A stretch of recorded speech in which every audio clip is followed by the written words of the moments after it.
자, 그리고 다음에 그럼 우병우. 우병우 구속돼야 안 돼요. 직권남용은 1년 이하의 징역, 10년 이하의 자격정지. 또 1,000만 원 이하의 벌금인가? 얼마 이하의 벌금이지? 쓸데없는 걸 그러고 그래요. 네? 저는 모르겠는데. 네, 어쨌든 그런데 이게 하여튼 5년 이하의 징역에? 아니야, 직권남용 1년 이하의 징역 아니에요? 아니, 5년 이하의 징역. 5년 이하의 징역이야? 어쨌든. 그 공여죄도 5년 이하의 징역입니다. 직권남용도 5년 이하예요? 예, 근데 사안이. 아니, 근데 직권남용 갖고 구속시키는 경우가 잘 없잖아요. 아니, 사안이 중대하면 죄질이 나쁘면 구속시키죠. 아니, 김기춘이 대표적인 예 아니에요. 블랙리스트. 그래, 내가 지금 질문하는 게 김기춘과, 예? 예. 조윤선이 직권남용으로 구속이 됐단 말이에요. 예. 안종범도 직권남용으로 구속됐는데 예.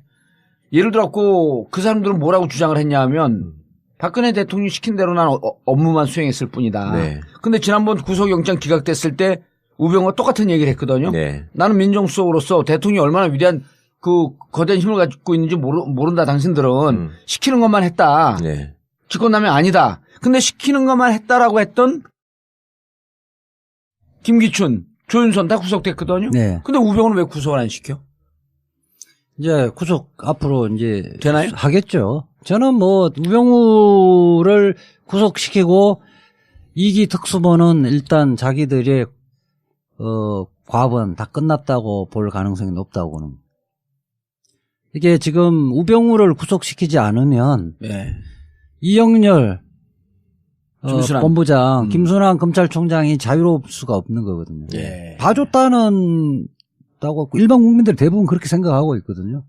그리고 우병우는 김기춘하고 좀 달라요. 김기춘은 그 정윤의 문건 파동이 예.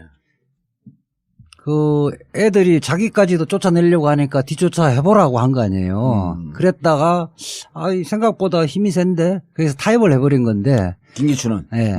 우병우 같은 경우는 이른바 문고리 산인민방에 간택된 사람 아니에요. 최순실 등을 해서 네. 이른바 동지적 관계고 그래도 그 김기춘은 내가 한가닥 했던 사람인데 쟤들이랑 어떻게 같이 같이 노냐? 그랬다 막상 부딪혀봤더니 센 놈들이야. 센 놈이니까 어허. 슬슬 피해버린 거죠. 예. 그렇기 때문에 실질적으로는 최순실의 국정농단에 우병우는 상당히 깊이 관여되어 있다는 것은 체감적으로 아는 거예요.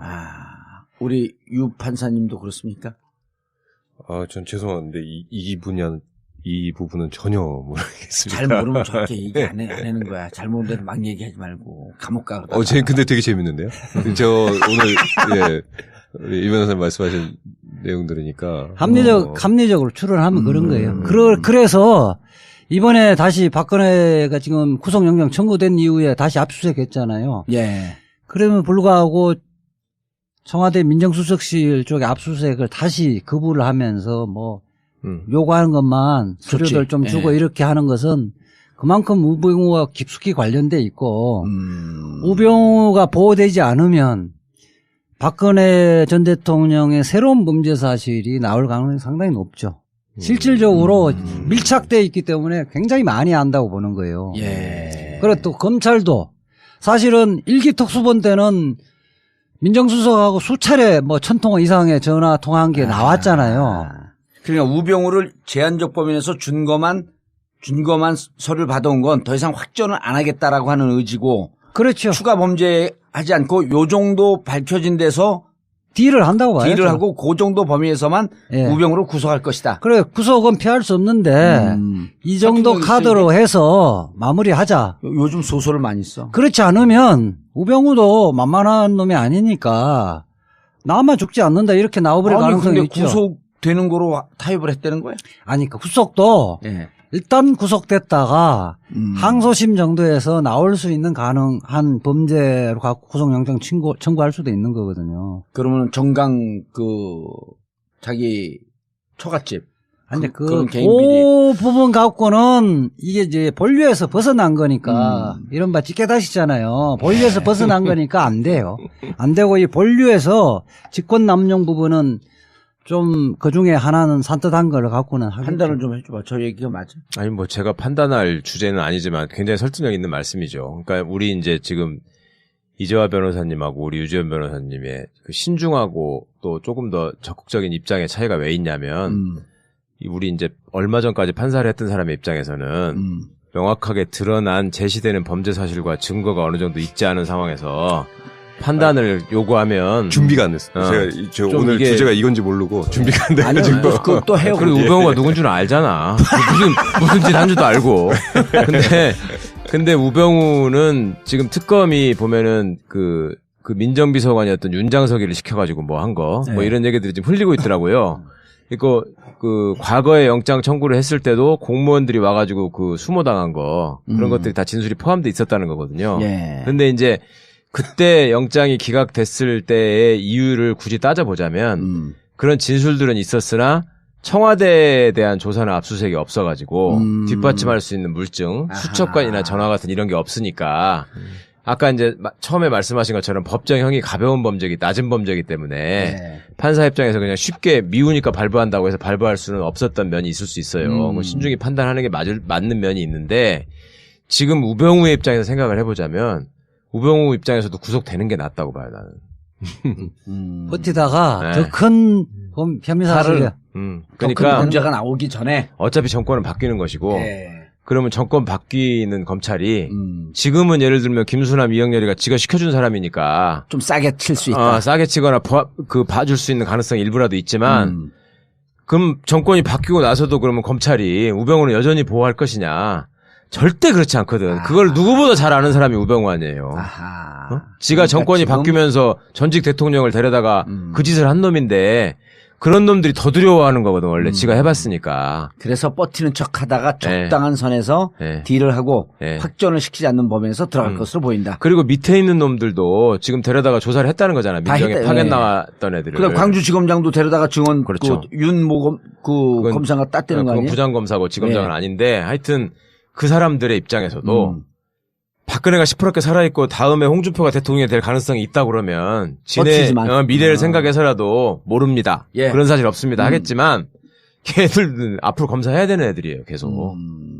그거 다 얘기했을 거예요. 정권 교체되지면 예컨대 정윤회 문건 파동 수사 부분을 그게 다시 들어가죠. 본격적으로 수사를 해버리면 그렇죠. 검찰의 지휘부들이 다 성할 사람이 없을 겁니다. 형사 8부 특수 1부. 그러니까 이게 누른 거 이영렬. 그다음에 김수남. 이 부분을 특검을 다시 실시하면 국민들의 공감을 다 얻는 거거든요. 그게 포인트다. 그러니까 국정농단을 그때 이 본격적으로 수사했으면 이 지경까지 안 왔다는 거예요. 맞아요.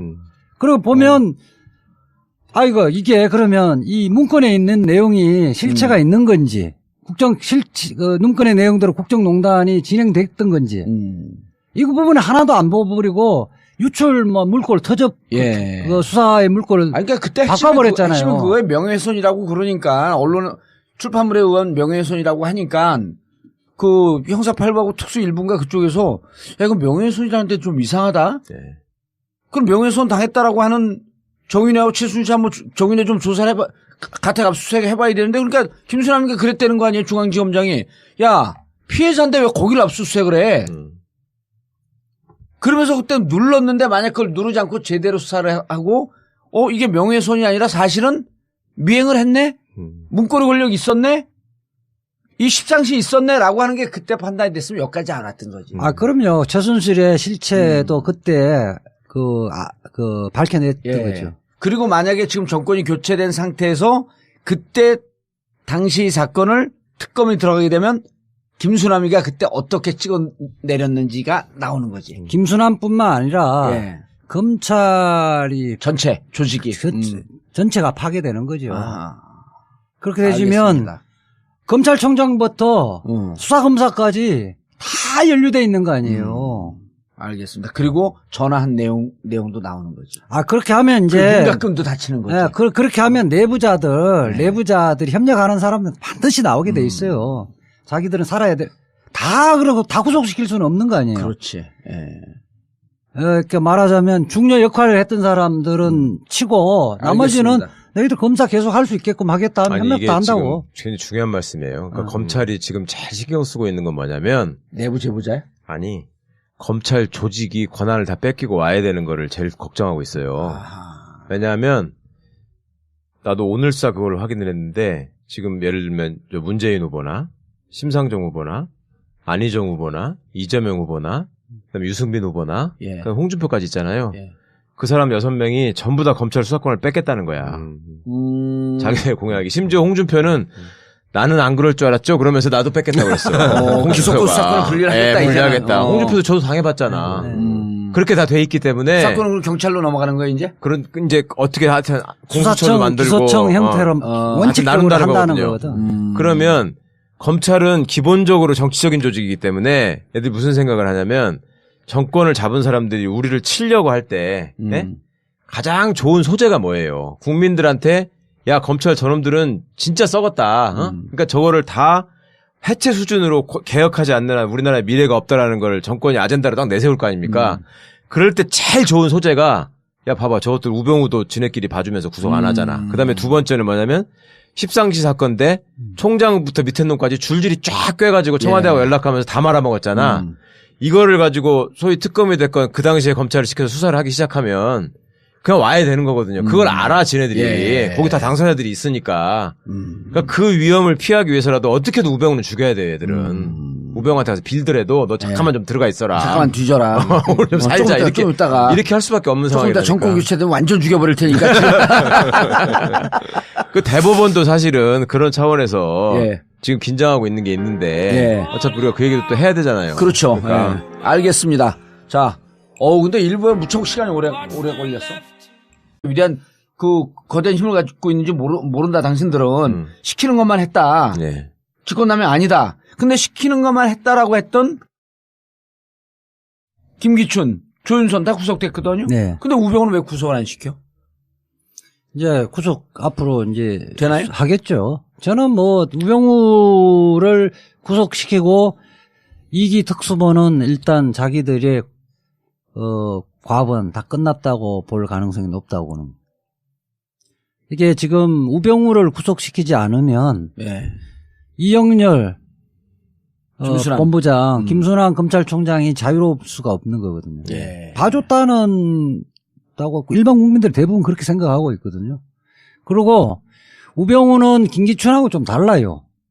김기춘은 그 정윤의 문건 파동이 그 애들이 자기까지도 쫓아내려고 하니까 뒤쫓아 해보라고 한 거 아니에요. 그랬다가 생각보다 힘이 센데 그래서 타협을 해버린 건데 김기춘은 우병우 같은 경우는 이른바 문고리 산인민방에 간택된 사람 아니에요. 최순실 등을 해서 이른바 동지적 관계고 그래도 그 김기춘은 내가 한가닥 했던 사람인데 쟤들이랑 어떻게 같이 노냐? 그랬다 막상 부딪혀봤더니 센 놈들이야. 센 놈이니까 슬슬 피해버린 거죠.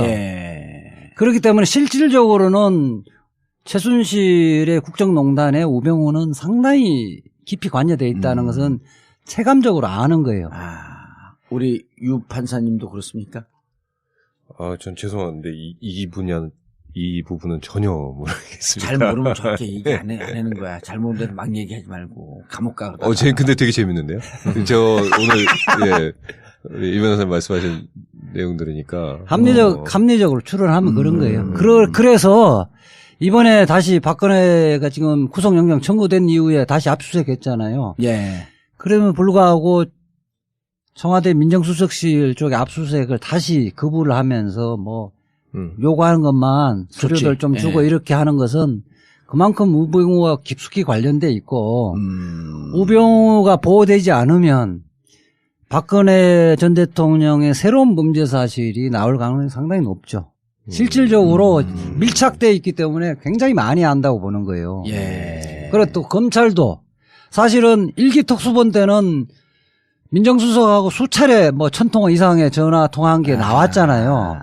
그러니까 우병우를 제한적 범위에서 준 것만 서류를 받아온 건 더 이상 확전을 안 하겠다라고 하는 의지고. 그렇죠. 추가 범죄하지 않고 요 정도 밝혀진 데서 딜을 한다고 봐야죠. 딜을 하고 그 정도 범위에서만 우병우를 구속할 것이다. 그래 구속은 피할 수 없는데 이 정도 카드로 해서 마무리하자. 요즘 소설을 많이 써. 그렇지 않으면 우병우도 만만한 놈이 아니니까 나만 죽지 않는다 이렇게 나와버릴 가능성이 근데 있죠. 구속되는 거로 타협을 했다는 거야? 아니 그 구속도 일단 구속됐다가 항소심 정도에서 나올 수 있는 가능한 범죄로 갖고 구속영장 청구할 수도 있는 거거든요. 그러면 정강 자기 처갓집 근데 그런 개인 비리. 부분 갖고는 이게 이제 본류에서 벗어난 거니까 이른바 찌개다시잖아요. 본류에서 벗어난 거니까 안 돼요.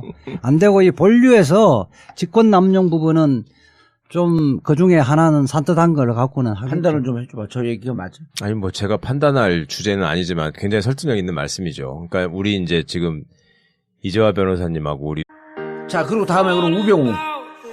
우병우 구속돼야 안 돼요. 직권남용은 1년 이하의 징역, 10년 이하의 자격정지, 또 1,000만 원 이하의 벌금인가? 얼마 이하의 벌금이지? 쓸데없는 걸 그러고 그래요. 네?